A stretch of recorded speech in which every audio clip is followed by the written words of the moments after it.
La priorité pour le développement du secteur des Balamba dans le Haut-Katanga, c'est l'éducation. Grâce aux 15% de redevance minière, plusieurs écoles primaires et secondaires ont été construites dans tous les villages de ce secteur afin de donner l'accès à l'éducation à tous ces enfants. Les 15% de la redevance minière développent du jour au jour le secteur de Balamba. Les enfants étaient non scolarisés. La plupart se retrouvaient dans des champs avec leurs parents en train de faire la chasse au rat, en train de faire la culture du maïs. Donc, ils étaient enfermés. Avec l'arrivée du président Tshisekedi, Félix, il a pensé à scolariser tous les enfants. Le secteur qui est avec nous, qui nous gère ici, ne s'est pas arrêté là. Il a sensibilisé les parents pour les faire sortir de la brousse afin qu'ils amènent les enfants à l'école parce que c'est la priorité pour le gouvernement de la RDC.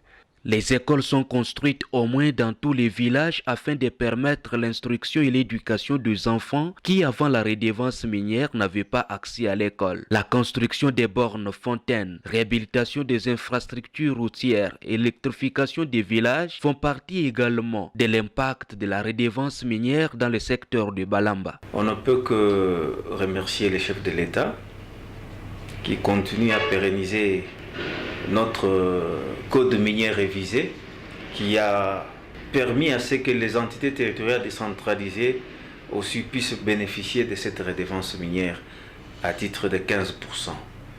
Pour nous, les 15% là que nous recevons, ça a vraiment changé notre entité.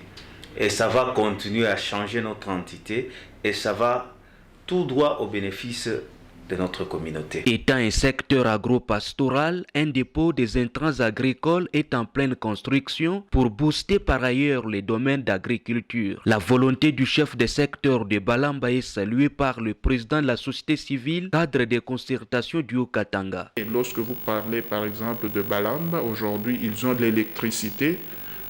Ce qui était un rêve, vous allez voir qu'il y a quand même des infrastructures de base, dont les écoles, ainsi que les centres de santé, ce qui n'existe pas. Constitué de 6 groupements, le secteur de Balamba s'étend sur 12 876 km².